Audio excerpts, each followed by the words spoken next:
आगे बढ़ेंगे और खबर शामिल कर लेंगे भक्कर से। सैयद आफ्ताब हुसैन बन्नी की रिपोर्ट के मुताबिक जहां पर घर घर जाकर बच्चों को हिफाजती टीके लगाए जा रहे हैं, हुकूमत पंजाब के अहकामात पर ज़िलई महकमा सेहत भक्कर की जानिब से घर घर बच्चों को हिफाजती टीका इजात लगाने की खुसूसी मुहिम तेज रफ्तारी के साथ जारी है।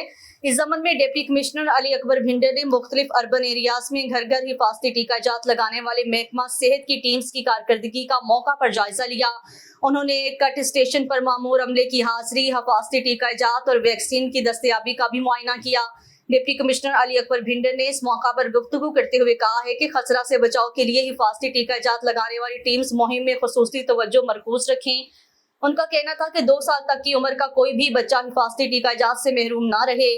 इस मौका पर CEO health doctor Atiqur Rahman ने डिप्टी कमिश्नर अली अकबर भिंडर को दी गई ब्रीफिंग में बताया कि जिला भर में खसरा की वबा फैलने का कोई खतरा मौजूद नहीं, सूरत हाल मुकम्मल तौर पर तसल्ली बख्श है। सीईओ हेल्थ ने मजीद कहा कि खसरा की वबा से निमटने के लिए पेशगी तौर पर DHQ अस्पताल और तहसील की सतह पर THQ अस्पतालों में खसूसी तौर पर वार्ड्स कायम किए जा चुके हैं, जहां पर मुतल्लिका डॉक्टर्स और पैरामेडिकल स्टाफ हमा वक्त अपने सौंपे गए फराइज़ मनसबी बखूबी सर अंजाम दे रहा है।